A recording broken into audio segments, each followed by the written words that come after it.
Hi there, it's me, Jordan Van Haslo. Welcome to Jordan Van Haslo and Friends live on Hot 702.5 FM Las Vegas. Let's get on with the show.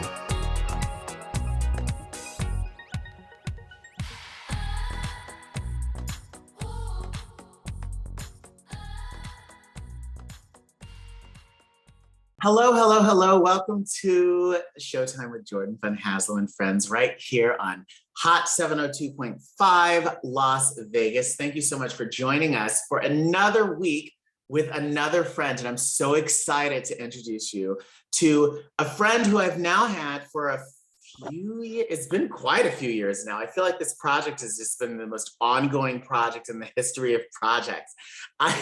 She's an actress, and we first met on a project that I joined. I came on as a producer and as a talent, and hopefully finally before 2024 it'll be released. But this woman is the epitome of what you call a working actress. From the moment I met her, every time I turn on my television, I see her. It could be a Lifetime movie. It could be a Cialis ad. I'm so excited to finally, because we've only met each other like on set and like, you know, in working. So I'm so excited to finally like have her in front of me and really get to know each other.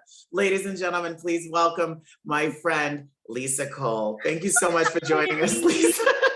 Thank you. That was an amazing introduction, Jordan. Thank you so much. Because it's the truth. Ever since I met you, so I'll never forget the first time I actually saw you. So Adam, who's the creator and producer of the project that we were working on, he convinced me to come on as a producer. And when he was casting, he showed me all of these reels. And we came across your reel, and I was like, she's amazing. We need her. Oh my gosh. And you don't know this, but I actually forced him because he actually had someone for the role. And I actually told him that she needed to go and you needed to come in. Oh my gosh. And so that was and so your reel was the first time I ever saw you. And you were such a joy to work with, and you're such a fun person. And I had such a fun time hanging around with you on set. And then after we worked together, literally every time I turn on my TV, I see you. And then I also follow you on Instagram. And again, every week, it's like you got something else. It's like, yes, guys, Hallmark. Yes, guys, Ozempic. And okay.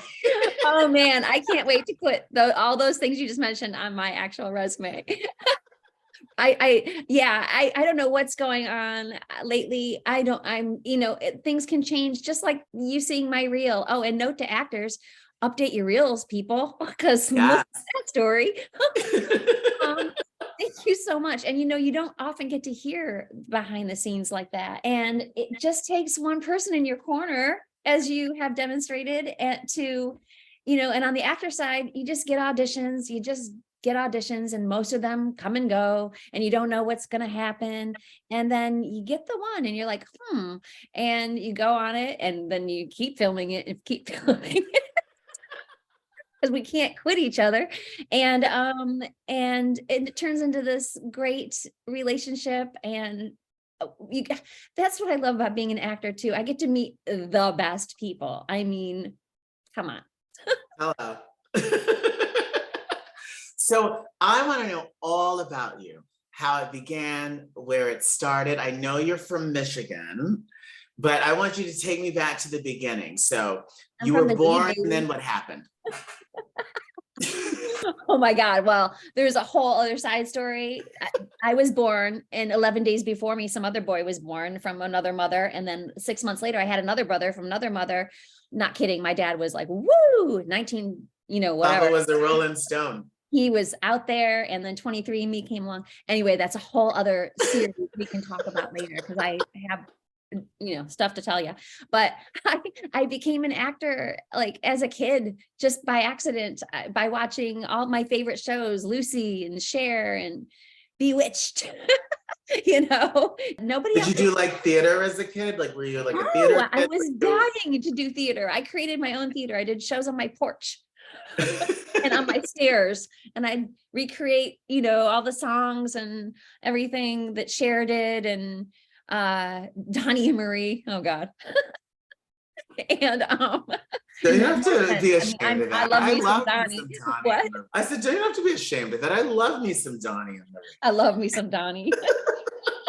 I actually have a whole bunch of stories about him too, but anyway, I've met him a number of times. But yeah, I grew up in Michigan where, you know, it was a different time then. You didn't have the internet to say, I want to become an actor. So I kind of just had to wait until I grew up. Where in Michigan? Detroit, baby. Detroit. It's actually a suburb of Detroit in an area we call Downriver. Downriver. Yeah. So I grew up in the Midwest as well. I grew up in Chicago. So continue. So you grew up downriver. Yeah, and there was nothing to help me become an actor. So I had to wait until I got to high school because even in junior high, they didn't have plays. So as soon as I got to high school, I just started doing all the plays, and I knew I was going to go to college and major in theater, and I did. I got a theater scholarship, but Where'd then you go? Oh. I went to Eastern Michigan University for a year. And then I moved to New York City. So, and then I got a whole different education over there. I did the same thing. I was in school for not quite a year, and then I booked a tour, and then I came back to the States. I went to Oxford, and then I came back to the States, and I toured, and then I got a show in New York, and that's how I got back to New York. So you said you went to Eastern Europe. Or Eastern Europe. You went to I've never been to Europe, unfortunately. You went to Eastern. Let's go to Europe, please. Season 2 of the G. So you're just like, what? I want to go to New York. I'm going to go to New York, and I'm going to screw this. Like, yeah, well, I'm sick of being an ice cream cone. I want to go and be an actress. I accidentally ended up in an acting workshop in Detroit that had a really big time manager and casting director, Mike Fenton, who cast E.T. and like just tons of iconic movies, and he was touring the country doing one of those casting director workshops with this manager who was just starting to manage some big names. And so I talked to him, and he was like, hey, come to my office in New York. And you know, so next thing you know, I'm signed by him. I'm living in that person's apartment because she went to LA. So they were all so kind to me. They took such good care of me and helped me, gave me a place to live. And I just, it's so easy, but I still sat around waiting for auditions all the time. And then he's like, you need to move to LA. And I did that. So here I am. How long were you in New York before you moved to LA? 3 years. 3 years. So did you do a lot of work, or did you do any work in LA? I did some featured background work on The Cosby Show a couple of times. I was token whitey in the classroom, and I was so thrilled to be there. And I thought Bill Cosby. I realize now I have to go onto Amazon Prime and now look at like all of the like episodes with Theo and Adam Sandler and see if I can find you in the back. Yeah, it was just good education. I got to go there and see what a real, what was going on. Do I really want to do this? Like, and yes, to all of it. Then I got a national commercial. And then I did America's Most Wanted back then when it was first on, way back when. And they put me up in a fancy hotel in what did you play? The victim's wife. A lot of crying on the stand.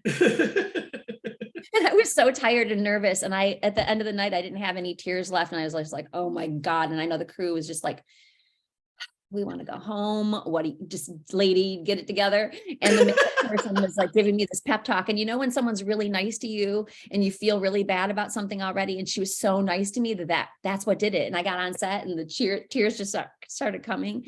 And so that was like my first real big job. So what made your manager say you need to go to New York, and what made you, LA, and what made you, like, were you not into, like, you weren't into being a theater, like, did you go to New York with the idea of like, I want to work in television, I want to work in film? Like, what was that about? I didn't think I really had to specify. And honestly, I wasn't educated enough to know that I should really just be specific in the beginning or anything. I was just like flailing around, it was the early 90s. I didn't know what was going on. I was just doing what the guy told me to do. He's like, go here and get headshots. And I went, and some dude with coffee breath and cigarette breath did my headshots. And I looked nothing like myself when I was done. And those are the headshots I used for 3 years. Was your family supportive of you?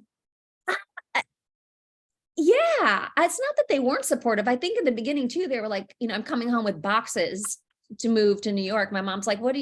I'm like, I'm moving, remember? She's like, oh, like, really? You were serious about that? So it was kind of like, I just kind of did it. And I don't think But they anybody. were cool with it. Like I remember, so when I was in high school, I went to an arts high school in Chicago, and I remember my greatest experience in the world. And my junior year, I don't know if you know about the NISHB program, the Cherub program at Northwestern University. So Northwestern has this high school. It's called the National High School Arts Institute or something, but it's basically a program that you do in the year between your junior and senior year. And you go to Northwestern for the entire summer and you live on campus. And it's like a conservatory program, and you choose like you can be an actor, you can be a instrumentalist, a music, whatever. I was a vocal major. But I remember there were all of these, I was a vocal major, right? So it's like classically based. And so there were all these, at most half the people wanted to be opera singers. And I remember these two chicks from Ohio, and both of their parents were like, you can go to any school except New York City. You're not going to New York City because New York City is too dangerous and blah, blah, blah. And I remember thinking like, but you want to be an opera singer? Like, and so that's why I asked, like, were your parents like cool with you just being like, yeah, I'm leaving school and moving to New York? Yeah, I think they didn't really believe it was going to happen, and then it did. And then, but they never visited me. I'll say that in 3 years. My grandmother, she's badass. She's the only one. My mom never came. I have to get her, like, pull her teeth to get her to come here and, visit the sunshine from Detroit. So I don't know. She's different. Yeah. So your manager says you need to move to Los Angeles.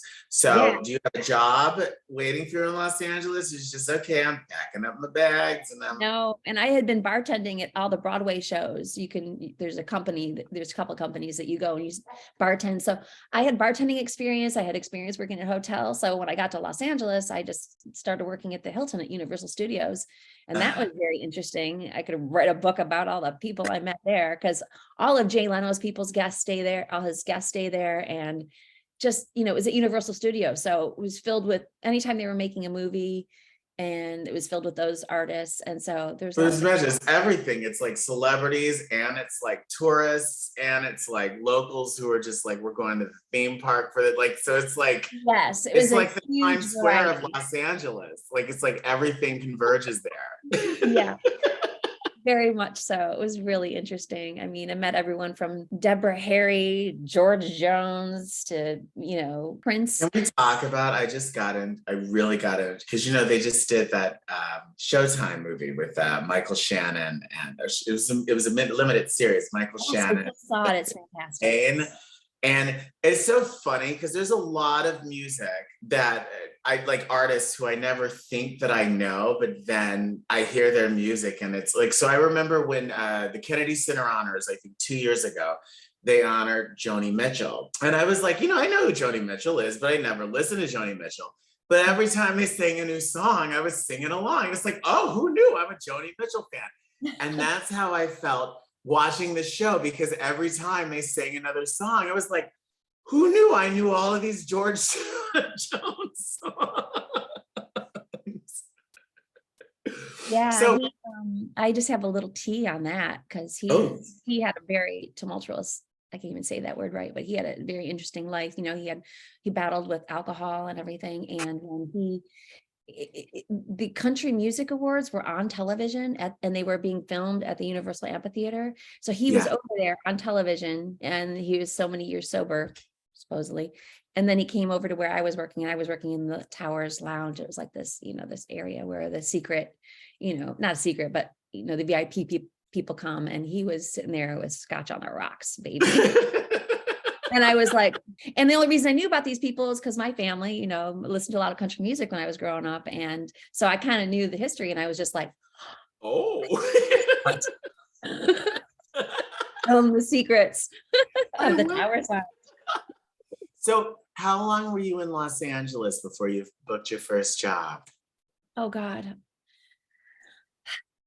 Well, I mean, way back in the beginning, I think I booked some low level commercial. I don't mean low level. I mean, but some really, like maybe like some stuff I don't even remember. That's how long ago it was. But it was like, I know there was something about a school.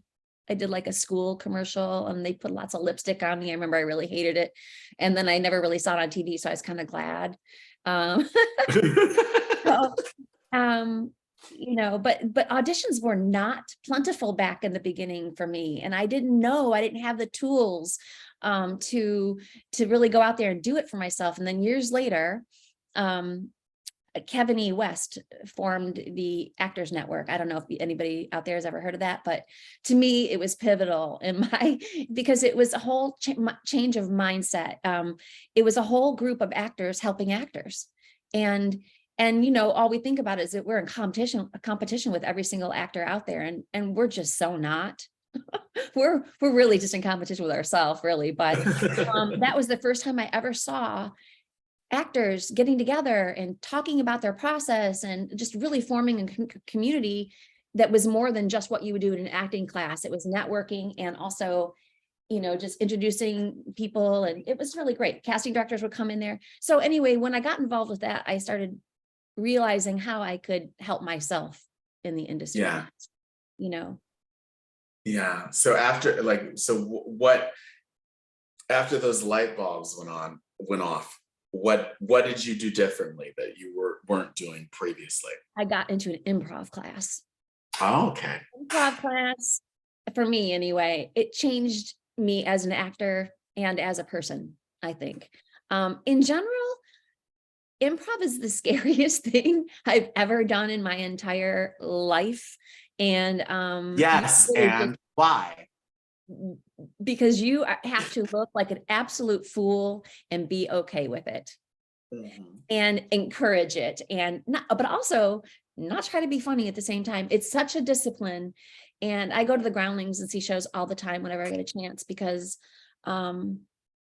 everything is a good reminder. But you get into those classes if you can out there, actors, because it just frees you up so much. Even in auditions where it doesn't, improv isn't required. It helps you think a little bit quicker on your feet. Have you ever been in an improv class? I have. Am I out of line? What do you think? Isn't it important? No, it's totally important. It's totally important because it totally, like you said, it totally frees you up. Because if you're gonna participate, usually when you first start, you're just and if you're gonna do it, you just do it. Yeah, and you're okay with looking like a jackass. You're okay with feeling stupid, and finally you're just whatever. And that's what acting is, right? Just being able just to throw it out there. Sometimes it lands, and not be afraid to make the mistakes. Sometimes it doesn't, but it's in this moment, I'm gonna make a choice. And maybe it'll be the right one. So you're 100% And it's so scary. And so that later, when you do other things, it's not as scary, and it just makes things easier in all the life, dealing with difficult people even. Yeah, no, totally.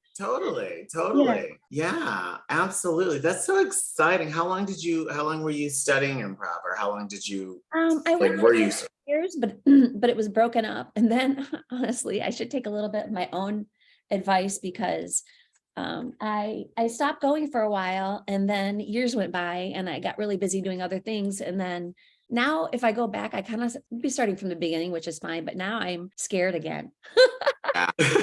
But I did take a sketch class recently at UCB, and that was fantastic also. I've never taken a sketch class before. It was really great. And I was just reading through some of them recently. I've got them all in a drawer, everything I wrote. And so you have to write, you guys all do you write as a group, you write it's like a mini writer's room where you all write the sketch and then do it? Or in the past we'd break up into groups sometimes and write stuff together, but we'd always go home with homework on a particular type of sketch.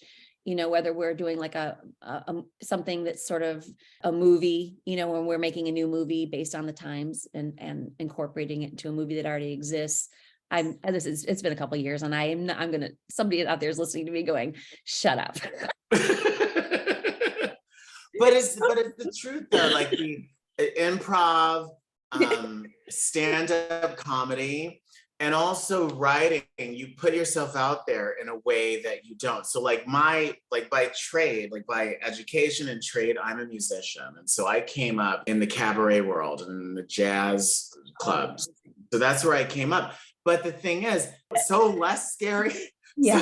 so not as scary as improv and like stand-up comedy, because if you're stand up, so maybe that is even scary. That's like the next level, because like when you're like singing and it's a song that everyone knows, or if you're acting and you're doing a play and you can lean on the script, you can lean on the song and the melody. And so if things aren't going well, it's like, well, I didn't write it. Yeah, but like when you're like doing improv or when you're doing stand-up, it's like, yeah, it's all me and it's just me right here. So this sucks. I wrote a solo show for the Fringe Festival a number of years ago. And it was when I really, I quit my day job and I was just going full-time into acting, and I had never even been to a show at the Fringe, but I was like, and I'd never written anything of my own to be out there in the public like that. But I was like, I signed up before I had even written the show. And so I wrote the solo show. And it was okay. It got lots of great reviews, but there were some really bad reviews. But one of them, this guy said that I was like, it was like sitting next to the drunk lady at the end of the bar. That just goes on and on. And I was like, oh my God. After wanting to throat punch him, I thought that was hysterical. But you know what I will say though? At least he wrote about you. I don't know, have you ever done a show or a film or something where they review it and like everyone gets a mention except for you? Like that's, to me, is the worst, when they don't even like, they gloss over you. It's just like he had feelings at least. I'm gonna run into that guy one of these days. I know his name. I know who he is. I'm not gonna say it, but I know who he is. So as you were starting to like, come into your own as an artist and as an actress, and you're making your way in Los Angeles and getting your feet on the ground in Los Angeles, did you ever like say like, oh, this is the way that I like, this is the direction I want my career to go, or these are the goals that I really want to have for my career? Or has it always just been, I just want to work and then I just want to act? For a long time, it was just, I just want to work. I'll do whatever. I'll do, but, and that may still be true. Both can be true. But here's also, yes. And also I have really narrowed things down because I got such a great team right now. My manager is just so hardworking and I love her. And she is just getting such quality auditions for me that I've never had in my life, and the amount of them. If you'd have told me back in the day that I'd be having 3 or 4 auditions a week, I would have freaked out. But I'm getting so much more than that. It's like an embarrassment of riches. I can't even. I should be booking a lot more. Is also something I'm thinking about. But things were slow a little bit at the beginning of the year, and now I'm getting up to, between 8 and 12, 13 auditions a week again. And that's really busy. Yeah. Have you noticed, like, how did things, going back before we met, like pre-COVID through the shutdown, how did everything change for you going into COVID, and how have things changed since? And how do you, I'm asking you a bunch of questions at once, but also how do you see things now versus the world pre-COVID for you? Oh, well, I think that when everything shut down and self-tapes became so predominant, I really, really embrace that, because I really don't like to drive around. And I don't like to park, and I don't like to worry about a meter, and I don't like to park 8 blocks away and then be sweaty in my audition. So in my house with a self-tape is fantastic. Like your little own studio. You're just like, well, this isn't it right now. I'm hanging out right here, but I do have like a really pretty good setup, and I also have a voiceover booth for voiceovers now.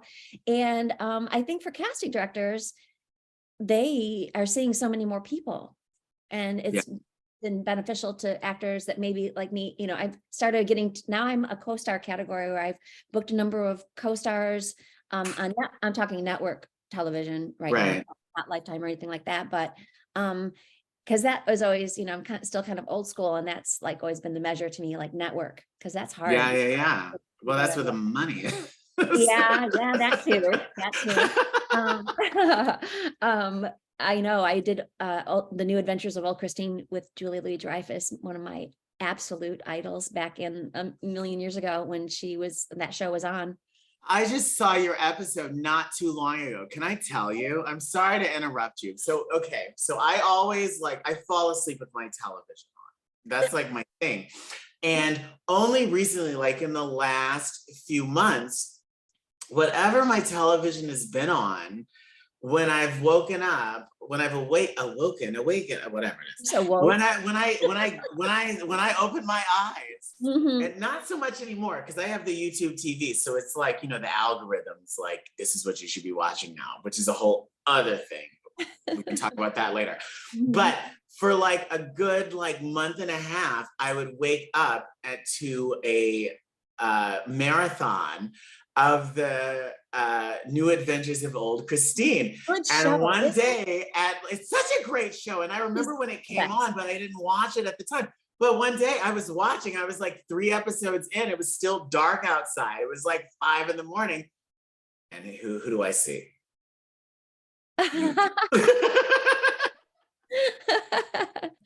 Oh man, that week, I got to be there the entire week, from the table read, the whole process, and I felt like I was dreaming. I had a trailer, but and during the week I'm watching the process. It's like going to school, getting paid to go to school. It's amazing.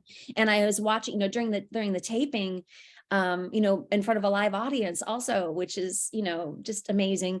And this one scene they were doing, and they'd stop and start it again, and the writers would be over there, you know, reworking it a little bit, and they'd have her say a couple different lines. And at one point she did it a few times, and she's like, you know what, I'm not going to say that. And internally as an actor, I was like, oh my God. And then I realized, oh, she runs this thing. She can do whatever she wants. Wow. She's so amazing. And then she changed it, and whatever she changed it to was better than whatever it was to begin with. And she rules the planet as far as I'm concerned. So yeah, that was a highlight for sure for forever in my life. So I'm sorry, I diverted it talking about New Adventures, but you were talking about how post shutdown, there's all, you know, now you can do your own thing. You can do a lot of more self tapes, and you have your own space, and you don't have to drive a lot anymore. And where was I going with this? Jose, have you been paying attention? Tell me what, because I was on, she was actually about to say something really, really, really, really interesting, and I totally changed the subject. And now I don't remember where we ended. I will, if we maybe we'll come back to it, but I do want to say my manager's name. My manager is Liz Fuller, and she's with Citizen Skull Management and Citizen Skull Productions. And the team is really just her roster of actors. She is just every day posting the bookings of people, and she is just really hardworking, and I'm so thankful for her. Yay. How long have you been with Citizen Skull? It's been 3 or 4 years now, I think. It's really, time is flying. It was in the before times, and I don't remember when the before time. How did you guys come together? Were you looking for new management, or did they see you somewhere? Or? I had booked a couple of things, you know, and so I had a couple things to, you know, plug and at least put in an email saying, hey, look for me here. And weeks went by. I sent out a couple of cold emails to managers. You know, I did a little bit of research on IMDb to see if they had people look exactly like me, or if, you know, if they're handling people at that stage of my career at that point. And so I hadn't heard anything. And then weeks later, she emailed me and said, hey, let's meet for lunch. And I was like, And she told me right then and there, she was going to sign me. And I was completely floored. I thought I don't know what I thought I was going to have to audition or jump through a hoop or something. I don't know. Do a quiz. I don't know. She did it, and I'm in love with her. She's awesome. That's awesome. So now like you've done a lot of things. whole lot of things. Like we can go to your website and look at your partial resume because you can't fit it all on one page anymore.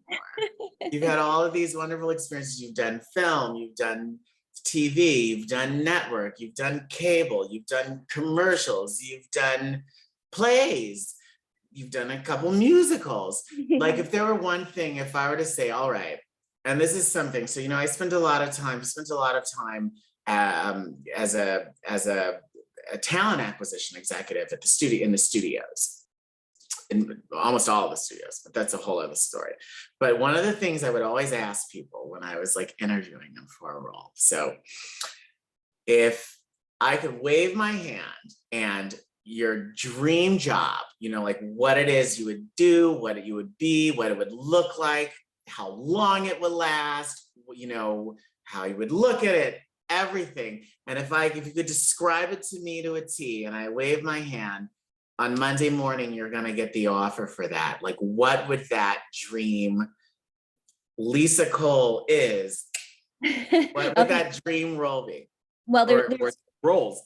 There's one going for the one at first I would have to go back in time and get a role in Veep with Dreyfus. But now going forward, I'm working on something that I hope would be, I'm starting to produce now a little bit and doing a little bit more writing. And I'm working on something now that is a series. It will be hopefully a series, fingers crossed.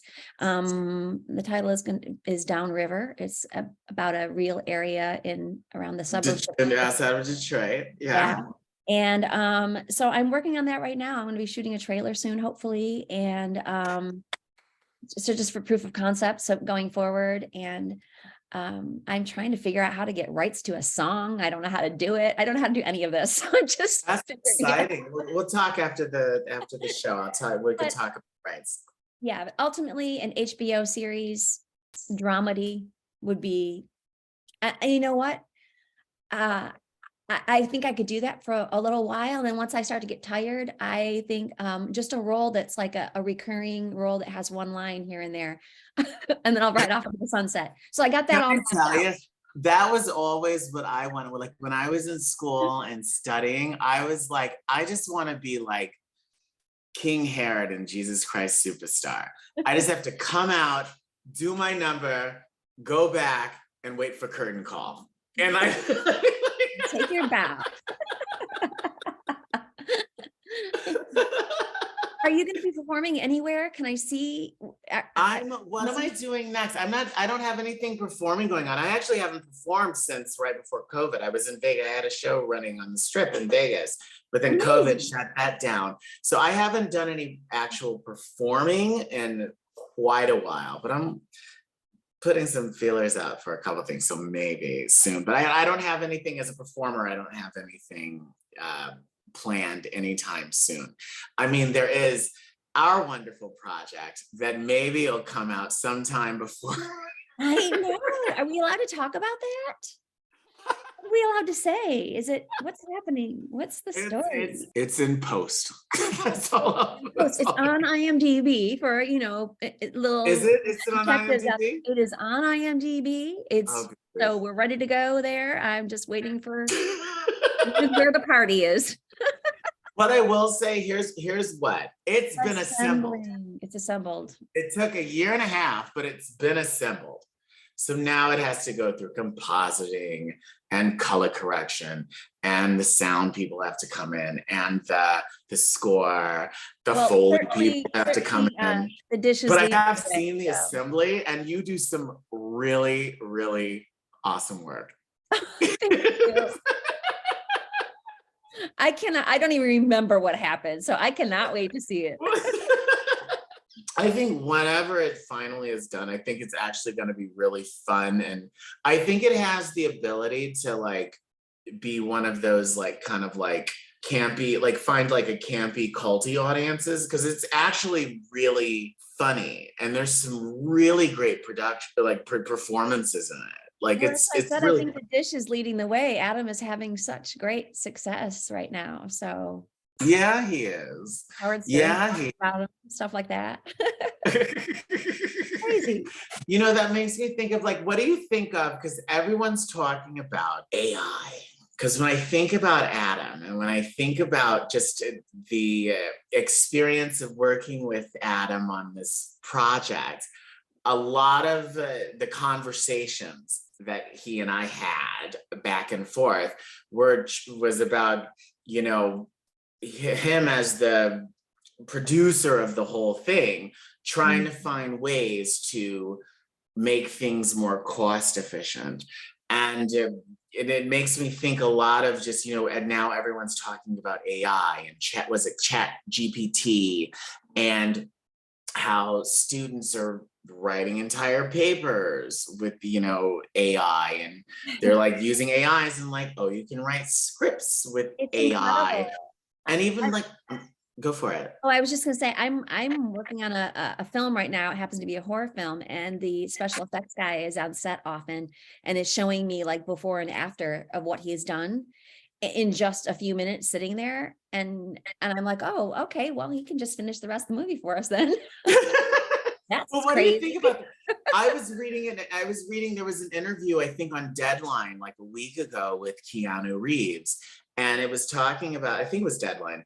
Then he was talking about how he actually has a clause in his contracts that they can't use any AI to alter his performance after he's done everything. Because he said he did some performance, and after the effect, they like added him crying.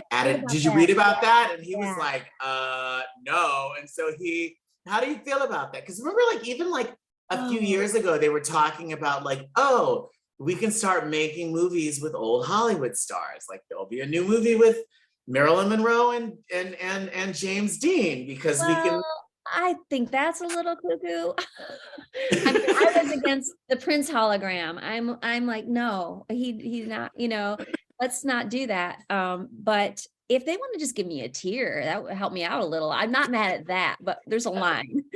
You're like, in fact, I want to be in the room, and I'll be like, okay, so add this. Yeah, that would be cool. That, remove that. I know there's not always time and money and all that to include the performer in that decision, but that would be the better way to go about it. Include them in it, and then nobody's surprised or angry, probably. Right, totally. But how do you feel about that though, just as an actress, as a performer? And I know, you know, performing on the stage is different than like performing in film, right? Because when you're on stage, it's like they let you loose, and it's just like whatever you do is like it. Whereas it's so much of, and I'm and progressive, and I'm very interested in all of it, and it's also really scary at the same time, you know. I don't even know. There's things out there that I haven't even thought of that could be a danger to this with AI, and there's benefits that I haven't even thought of. So yeah. I need to know more about it. I think. What do you think is my question? I think it's so scary. I really do. Well, here's the reason I think it's scary, because I think like one of the things I remember, what was it I was reading? It was the idea of like how one of the things that college professors are dealing with are people who, you know, use the AI to write their papers. And it's like, so why what's the point of going to college? See, now I didn't know you could do that. Yeah, like they're doing, like, that's the whole thing. Like now you can just like put in a prompt and it'll like give you your whole thing. And I was also, that's the other thing I read. I either read it in the Reporter or Deadline. This was this week. And it was saying that not the Guild, it was the Copyright Office. The Copyright Office has made the definitive, oh God, I wish I had the actual thing. They made the definitive statement that you can register if you do something, if you write a prompt and your AI writes it, you can register it.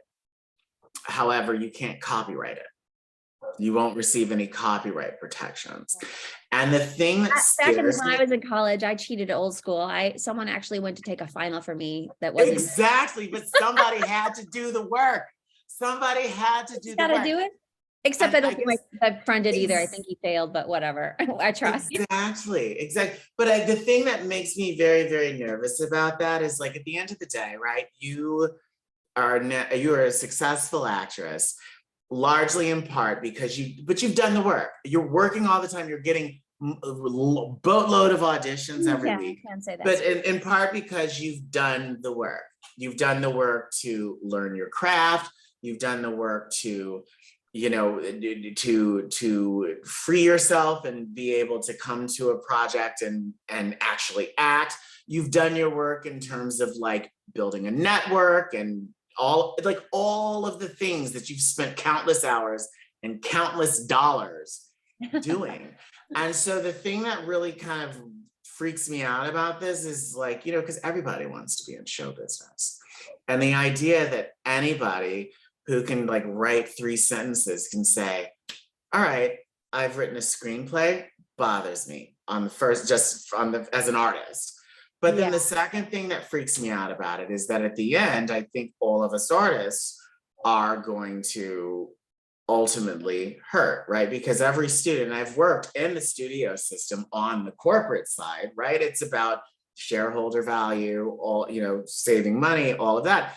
And if anybody can use AI to write a script, and ultimately anybody can if they're able to ultimately use AI to create performances, who's going to get paid?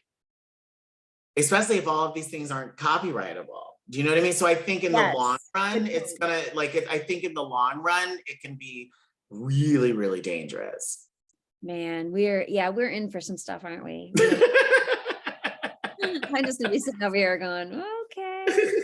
So I had the opportunity to meet your husband on set. Is he an actor as well? He is, and he's been getting some good auditions lately too. Yeah, he had to come with me that day because my back was out. I remember you were like sitting on the floor. I'm like, guess what? It's never been take your husband to work day for me, but it's today. What type of stuff does he do? He's also working on this film that I'm working on right now that I'm producing. He plays an unemployment agent, and he's had a couple movies in the can that are coming out. So, and also he's a music director for the high school, volunteer music director, and they're working on Mamma Mia. So I love that show. It's a fun show. Yeah. So what does he play? Is he a pianist? Is he a he plays the piano and he's the vocal coach. He teaches them all. So he's a singer also. And we just sang at a friend's wedding this weekend. It was really fun when we could get the words right. Did you do like a whole show or did you just sing like one or two songs? I think the bride wanted a whole show, but it was like 40 degrees outside. The wedding was outside.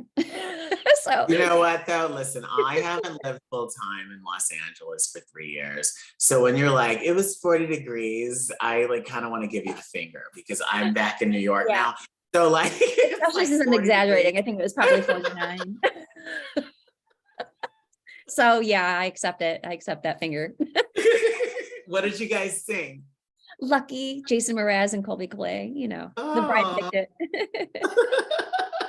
But it was fun. We had a good time. Do you two work with each other a lot? Like, do you do like the Sonny and Cher thing? This is our second wedding in recent days, singing together. So yeah, we're open for bookings. If anybody wants us. We've got a 2-song roster right now. But that's okay. That's more than a lot of the people on the top 40. A lot of them only have one single. We're not on the bookings right now. Yeah. So what are you? So we understand. I now understand that you are like Julia Louis-Dreyfus's #1 fan. Yeah. So I've taken that. What are you watching on television now? The Last of Us. I haven't seen that yet. It's pretty good. The acting is incredible.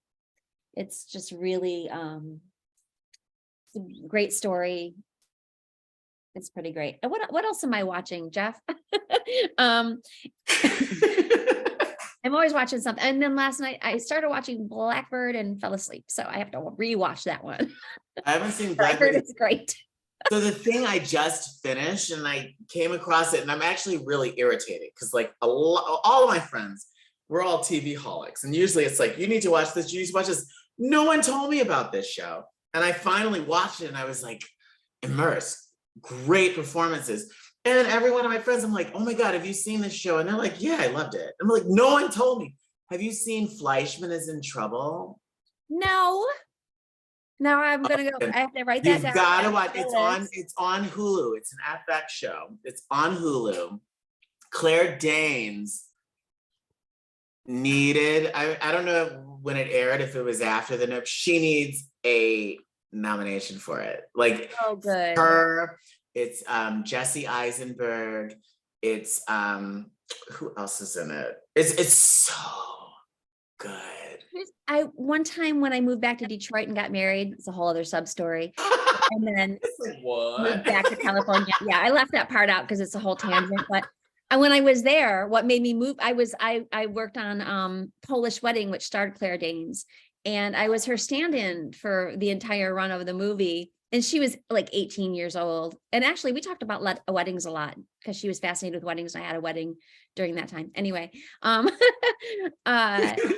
was her stand-in, and she was just a young girl, and it was really fun. And also Gabe Dover and Alina Olin also starred in the movie, and that was also like getting paid to go to school.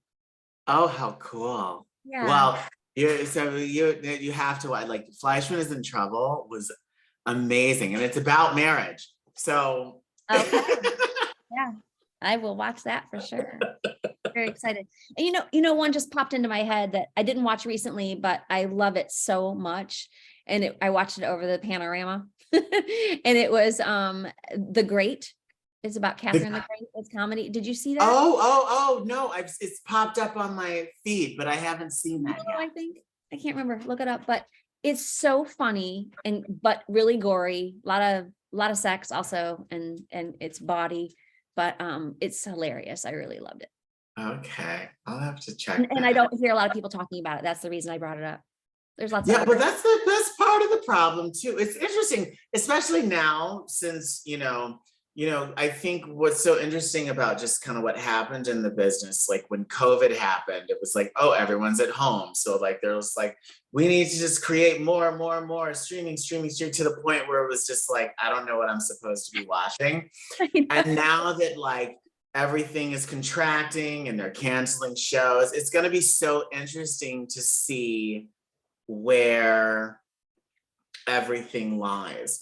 Like it was interesting. I thought it was interesting how you said how like you in your mind, because historically network was it. So you use that as like your kind of benchmark of like kind of just like the type of roles you get and like just your level of whatever. What do you see, or how do you feel that is or will be changing, right? Because even back when pre-streaming, like all of a sudden being on an HBO show was like a whole other prestige thing, and then all of a sudden Netflix became a prestige thing, and now like everybody's everywhere. So like, what do you think? I think it's going to be a huge transition of some sort, because I thought it would have happened more by now. And maybe it is on a case-by-case basis, project per project, because like, for instance, I recently got put on a veil for something that was supposed to end up on Tubi. Mm-hmm. And the Tubi people next to the dish. Yes. And the Tubi people took me off a veil because they and I was like, oh, okay. I didn't know Tubi was that involved in everything that's going on, but apparently they're getting involved in something. So something's going to happen with them too. I don't know. Yeah. Well, they're the largest of all of the AVODs. They're the largest. Like they're bigger than like the Roku channel. They're bigger than, but that's the thing that's just so weird, because like once upon a time, like if you were like first position on a TV show, you were like, everybody knew who you were. And now it's like, yes, your first position on a TV show, and like no one even has heard of like what you watch it on. Yeah, exactly. You have to like not only explain the show that you're on, but explain like the streaming service and how you find the streaming service and why it's like not public access and why it's It's so bizarre. There's a lot out there. But I'm enjoying it. I want it to stay this way. And I know it's probably not. Well, because it's like there's a lot, like there's more opportunities. So how does everybody, when you go back to Detroit, are you like Lisa the superstar? Is it like, oh, Lisa? Like, no. Do they have viewing parties? Like, do they know, okay, everybody, turn to CBS on Tuesday at 9:57 because I have the diabetes commercial's gonna be on. My arms up in the air. There's certainly so many people that are really supportive, and I appreciate them so much because it takes a village. but no, like if I might be excited about something, I'll have a whole conversation with someone in my family or a friend or whatever, and they don't even bring it up. So it's not like, it's not a top of mind for everybody else. Maybe my actor friends here in LA, they probably, that they might bring up something first, but it's good. It's a good balance. Yeah, that's good, right? Because it kind of keeps you grounded, right? Absolutely. So I know a lot of people who,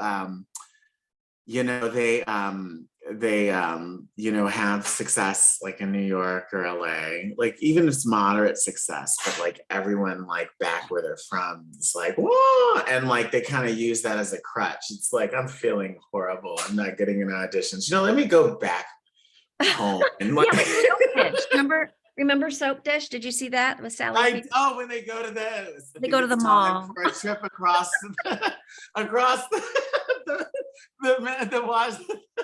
George Washington Bridge. I know. And she acts like, like she's hype. Oh my God. She got a hype man. You got to have a hype man to make you feel better. I have a good friend that's a good hype man for me. We're going to a big Oscar party in a couple of weeks. Well, not the Oscars. And she's like, don't you worry. I'm going to act like you're very busy and I'm your manager. And even though she's not my manager. And she's a good hype person. You got to have one of those. Totally. You need those every now and then though, right? Yeah. Oh my goodness. What can I say? It's been, we have to wrap up soon, unfortunately, because we have ads. And there's like some other show that comes on after mine. Man. It's been such a pleasure, like getting so great to really like chat with you. When we're back in the same city, I want to take you out for drinks and continue the conversation. You're so much fun. You're such and Jose, a talent. Get everybody, let's have a party. Yes, and I know that this last project is a never-ending project, but I have some other things that are on the horizon, and I really do hope we can work together again. Because me too. I have a couple of things coming out that are going to air soon. Tell us. I'll just. And where can we find you? Yeah, I'll be on A Nurse to Die For, which is going to. I don't have an air date yet, but it's going to be on Lifetime, and I just play a doctor. A quick little scene there. And then what else? Oh, I have a commercial that will be out, should be out soon for Blue Buffalo. I got to work with a trained cat. That was awesome. I've always wondered about like trained cats, like because I used to have two cats. And like you can see like with friends with dogs how you can train, but I wouldn't even have known how to even go about train. Like I couldn't get my cats to just like. These cats were so mellow. I don't know. They were so well behaved. I was pretty. I've had cats my whole life, and I was pretty in shock myself. I have to tell you.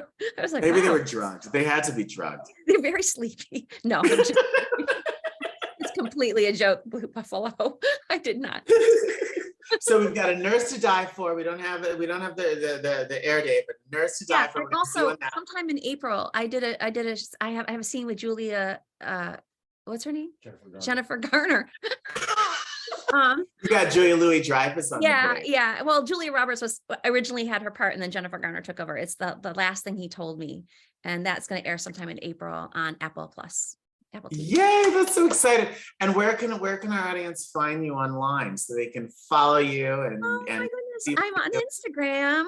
I think it's Lisa Cole Actor. And then I'm also still on old school Facebook.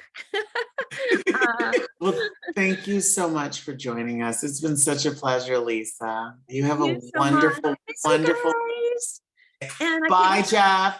And Vegas over here. Yeah. And thank you all out there in Radio Land for listening to us. Come back next week for another episode of Showtime with Jordan Van Haslo right here. Jordan Van Haslo and Friends. It's all about the friends. Jordan Van Haslo and Friends right here on Hot 70.2, 5 FM Las Vegas. See you next week.